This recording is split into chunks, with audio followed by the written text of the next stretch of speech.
The night my reflection moved first. I still hesitate before telling this story because every time I do, people either laugh nervously or look at me like I'm exaggerating. I wish I were. I wish this was just another creepy memory my mind made up. But it was. It was real, and it shocked me in a way I've never fully recovered from. My name is Elena, and this is the night something weird and deeply suspicious happened to me. It was a normal weekday. No stress, no drama, nothing unusual. I lived alone in a small apartment, the kind where every sound echoes. That night, I came home late from work, exhausted, emotionally numb and desperate for sleep. I locked the door, checked it twice, something I always do, and went straight to my room. Around 2:30 a.m., I woke up suddenly. No nightmare, no noise. Just a strange feeling. You know that feeling when someone is watching you? That pressure on your chest, that awareness you can't explain. That's what woke me up. My room was dark except for the faint light coming from the bathroom mirror across the hall. I hadn't turned that light on. My heart started racing. I told myself I must have forgotten. Still, I stayed in bed for a full minute listening. The apartment was silent. Too silent. Slowly, I got up and walked toward the bathroom. The mirror faced the hallway directly. I could see my reflection even before I stepped inside. Messy hair, tired eyes, oversized shirt. I stared at myself. And then something happened that made my stomach drop. My reflection blinked. I didn't. I froze.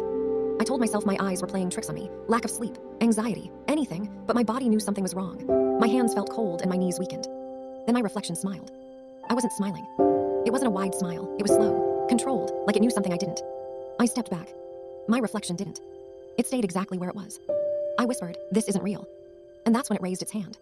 I hadn't moved. That was the moment fear truly hit me. Not panic, not screaming fear, but the kind that makes your body go numb. I turned away instantly, slammed the bathroom door, and locked myself in my bedroom. I didn't sleep for the rest of the night. The next morning, I tried to laugh it off. I avoided the mirror. I avoided thinking. But something felt off, like my apartment didn't belong to me anymore. Things started changing. My phone had messages I didn't remember sending. My chair was moved when I was sure I hadn't touched it. Once, I found my front door unlocked. I became paranoid. I blamed stress. I blamed exhaustion. But deep down, I felt like something had followed me out of that mirror. The final shock came a week later. I was brushing my teeth, staring directly at my reflection, forcing myself not to look away. Everything was normal, too normal. Then my reflection leaned closer. I felt my heart stop. It whispered something I will never forget. "You noticed." I dropped my toothbrush and ran out of the apartment barefoot. I didn't pack. I didn't lock the door. I didn't look back.